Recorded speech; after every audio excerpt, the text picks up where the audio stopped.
क्या आपको खांसी हो रही है, गले में खराश हो रहा है, या फिर आपको नाकों से पानी आ रहा है, या फिर आपको बलगम वाली खांसी हो रही है? तो आज मैं आप लोगों को इन सब से रिलेटेड एक सिरप के बारे में बताऊंगा, तो बने रहिए वीडियो के लास्ट तक। हेलो एवरीवन, रॉयल में आप लोगों का स्वागत है। आज मैं आप लोगों को रेक्सकॉफ डीएक्स सिरप के बारे में बताऊंगा। इसे किस कंपनी द्वारा बनाया जाता है और इसकी composition, dose, side effect, MRP, कब और कैसे लेनी, सब कुछ बात करेंगे हम आज इसी वीडियो में। चलो स्टार्ट करते हैं बिना किसी देरी के।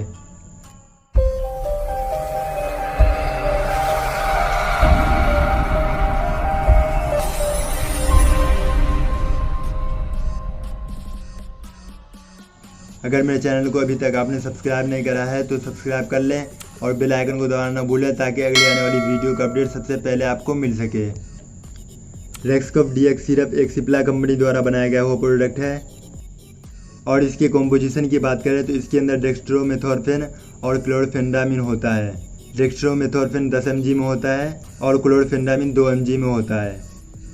और इसकी एमआरपी की बात करें तो एक सिरप की कीमत 101 रुपये की होती है।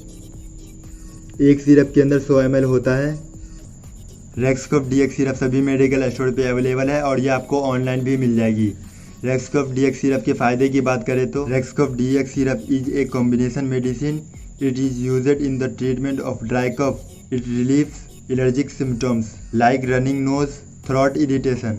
जैसे आपको खांसी हो रही है, नाकों से पानी आ रहा है, सर्दी है, या फिर आपको बलगम वाली खांसी हो रही है, गले में खराश है, खांसी, सर्दी, जुकाम से रिलेटेड काम करता है।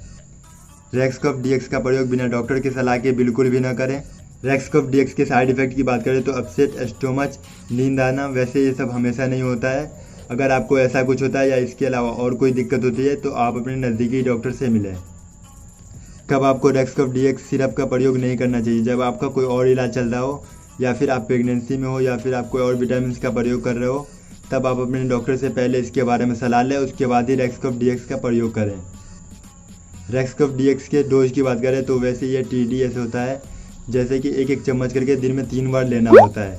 वैसे हर पेशेंट की कंडीशन अलग अलग होती है, इसलिए पेशेंट की कंडीशन देखने के बाद ही डॉक्टर फिर अपने हिसाब से बताते हैं। बस आज की वीडियो में इतना ही। वीडियो अच्छी लगी हो तो लाइक, शेयर, कमेंट में ज़रूर बताएं। अगर आपको किसी और दवाई के बारे में जानकारी चाहिए तो आप हमें नीचे कमेंट बॉक्स में कमेंट करके पूछ सकते हैं। अगर मेरे चैनल को अभी तक आपने सब्सक्राइब नहीं करा है तो सब्सक्राइब कर लें और बेल आइकन को दबाना ना भूलें, ताकि अगली आने वाली वीडियो का अपडेट सबसे पहले आपको मिल सके। Thank you for watching my video.